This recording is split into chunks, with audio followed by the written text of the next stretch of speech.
చుక్కకూర, పొన్నగంటి కూర,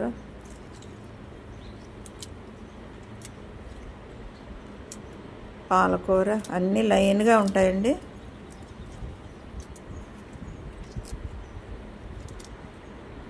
ఆకాకు కోస్తున్నాను చూడండి.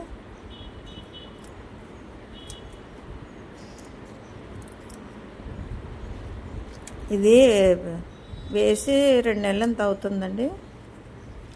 ఇదే ఫస్ట్ హార్వెస్ట్. ఆకు ఎక్కడ మచ్చ కానీ కన్నాలు కానీ ఏమీ లేవు, పురుగు తినడం గట్ట ఏమీ లేదు. ఎంత బాగుందో చూసారా.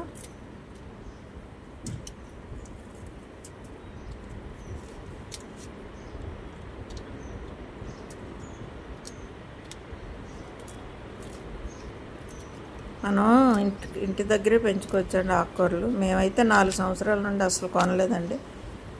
చూసారా ఎంత చుక్కకూర వచ్చిందో.